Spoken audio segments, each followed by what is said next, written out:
Being kicked out of a basketball game, a local teenager is now asking for an apology. Yes, he was competing in a privately operated tournament. Organizers say in order to play, the boy needed more documentation. News 4 Tucson Sam Salzuelo has tonight's investigation. Travis Reynolds is 6 feet and 3 inches tall. Based on the documents the family showed me, he's a 14-year-old 8th grader who would have been eligible to play in this tournament. Still angry. I felt embarrassed on their part that they should have done their job. It was the season's most important tournament. After winning games on Friday and Saturday, organizers of state basketball championship questioned Travis Reynolds' eligibility. If you were playing poorly, do you think this would have happened? No, not at all. John J. Van Ness, a host of a nationally syndicated radio show, John Jay and Rich, happened to be at the game. He talked about it on the radio the next day. The other team had an illegal player on their team. Now, this is supposed to be 8th grade.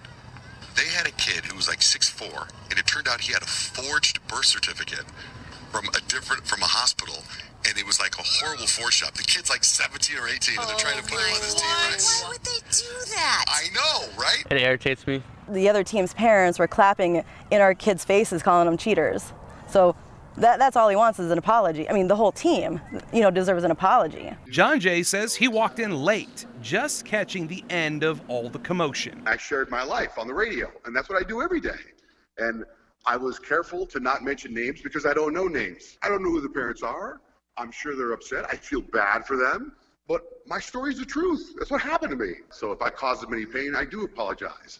But the story I was telling is my point of view of what happened to me. The tournament director declined an opportunity for an interview. In an email, he wrote, "Our tournaments are grade-based rather than age-based. Therefore, we do not request or review any birth certificates. Our eligibility rules center around each player's grade level and proof thereof. That is, official school report card or official student ID card.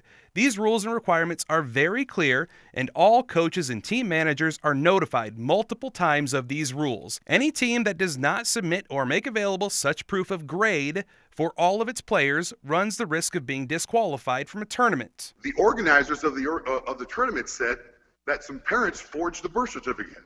That's what they told me. He says he does not have a school ID because his campus is so small. And then he wanted to see his report card, and I said, who carries their kid's report card with them? She was able to get a copy of her son's birth certificate.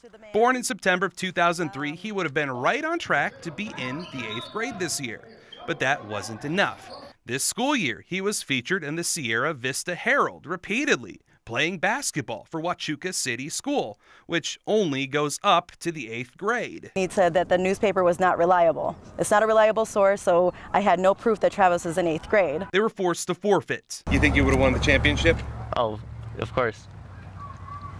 Not to be bragging, but it's anyone's game. it was ours. We all knew it. Despite the cost of the tournament, gas, hotels, and food, the team went back to Cochise County undefeated without playing in the semifinal. I'm just trying to take it as motivation and get better at all. That's what we've been doing in practice.